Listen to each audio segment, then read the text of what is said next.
Thank you for joining Wars of the Roses. As we continue with Part 9, Ceremonies of the Order 3, from Cryptic Masonry, a manual of the Council by Albert G. Mackey. Section 3, Installation of the Officers of a Grand Council. At the time appointed for the installation, the Grand Council being opened in the Select Master's degree, the chair must be taken by a past most puissant, or if none be present, by some officer who is or has been the thrice illustrious of a council. The highest grand or past grand officer present then introduces the most puissant Grand Master-elect, divested of the robes and jewels of his office, to the installing officer, saying, "Most puissant, I present before you, companion, who having been duly elected most puissant Grand Master of the Grand Council of," now declares himself ready for installation. The presiding officer then directs him to approach and administers to him the following obligation. All the companions standing.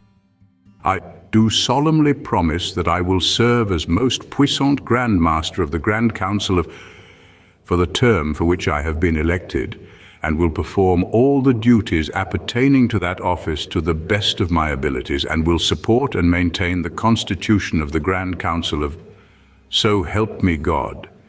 The installing officer will then invest the most puissant elect with the insignia of his office, after which he will deliver to him the following. Charge the most puissant. By the voice of your companions, you have been chosen to occupy the most important and the most honorable office in their power to bestow, and to me has been entrusted the pleasing duty of investing you with its insignia. You have been too long a member of our ancient craft to require now any instructions in relation to the duties of your office.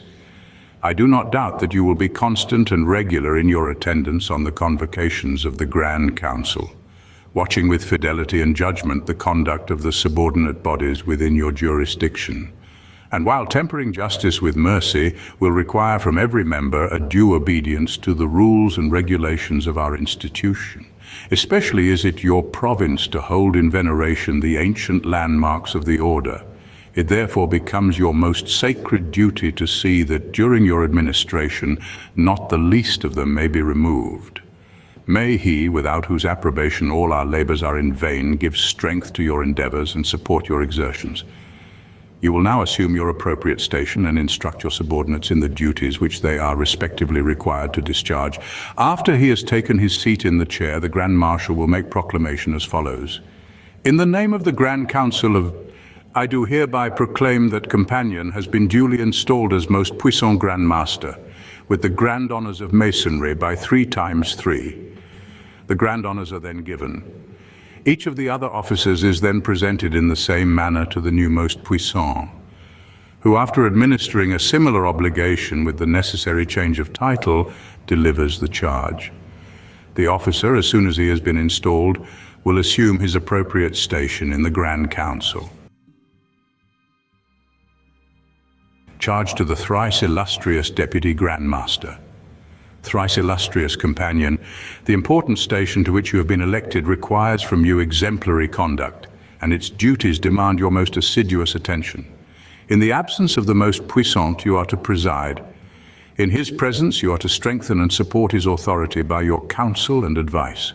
Let the bright example of the illustrious monarch of Tyre, who, by his power and wealth, gave strength to the labors of King Solomon, stimulate you to the faithful discharge of your duties. And when the King of Kings shall summon you to his immediate presence, from his hand may you receive a crown of glory that shall never fade. Charge to the illustrious Grand Conductor of the Works. Illustrious companion, the office to which you have been elected is one of great importance. In the absence of your superior officers, it is your prerogative to succeed them and to perform their duties. The purposes of the institution should never suffer for want of intelligence in its proper officers. You will therefore perceive the necessity there is of your possessing such qualifications as will enable you to accomplish those duties which are incumbent upon you in your appropriate station, as well as those which may occasionally devolve upon you by the absence of your superiors. Remember the example of that illustrious artist at Jerusalem who was ever ready as a mediator to cause justice to be tempered with mercy and to preserve peace and order among the craft. Let it remind you that the harmony and unanimity of the order should be your constant aim, And as the glorious sun at its meridian height dispels the mists and clouds which obscure the horizon, so may your exertions tend to dissipate the clouds of jealousy and discord whensoever they may appear. Charge to the Grand Treasurer. Illustrious companion, you have been elected to the responsible office of Grand Treasurer, and I now invest you with the badge of your office. It is your duty to receive all monies due the Grand Council from the hands of the Grand Recorder, make due entries of the same, and pay them out by order of the most puissant, and with the consent and approbation of the Grand Council. The office to which you have been elected embraces an important trust, and the choice of you by your companions is an evidence of the high opinion they entertain of your fidelity and discretion. Charge to the Grand Recorder. Illustrious companion, you have been elected to the important office of Grand Recorder, and I now invest you with the jewel of your office. It is your duty to receive all monies due the Grand Council and pay them over to the Grand Treasurer, taking his receipt for the same, to observe all the proceedings of the Grand Council, and to make a true record of all things proper to be written. You are also the official organ of the Grand Council, and in that capacity will conduct its various correspondence and act as the medium of intercourse between the fraternity and their presiding officer. In the discharge of these extensive duties, let your carriage and behavior be marked with that promptitude and discretion that will at once reflect credit on yourself and honor on the body whom you represent. Charge to the Grand Chaplain. Illustrious companion, the sacred position of Grand Chaplain has been entrusted to your care, and I now invest you with the jewel of your office. In the discharge of your duties, you will be required to lead the devotional exercises of our grand convocations and to perform the sacred functions of your holy calling at our public ceremonies. Though Masonry be not religion, it is emphatically religion's handmaid, and hence, in ministering at its altar, the services you may perform will lose nothing of their vital influences, because they are practiced in that spirit of universal tolerance which distinguishes our institution. The doctrines of morality and virtue which you are accustomed to inculcate to the world will form the appropriate lessons which you are expected to communicate to your companions. I do not doubt that you will discharge the duties of your present appointment with steadfastness and energy in well-doing. Charge to the Grand Marshal. Illustrious companion, you have been elected Grand Marshal, and I now invest you with the jewel of your office and present you with this baton as the ensign of your authority. It is your duty to proclaim the Grand Officers at their installation, to arrange all processions of the Grand Council, and to preserve order according to the forms prescribed. Skill and precision are essentially necessary to the faithful discharge of these duties. Charge to the Grand Captain of the Guards. Illustrious companion, you have been elected Grand Captain of the Guards, and I invest you with the jewel of your office. Guard well your post, and suffer none to pass it but the select, the faithful, and the worthy. Be ever attentive to the commands of your chief, and always near at hand to see them duly executed. I present you with this sword as the appropriate implement of your office. Charge to the Grand Conductor of the Council. Illustrious companion, you have been elected Grand Conductor of the Council, and I invest you with the jewel of your office. Your duties are not the less important because they are subordinate in their character.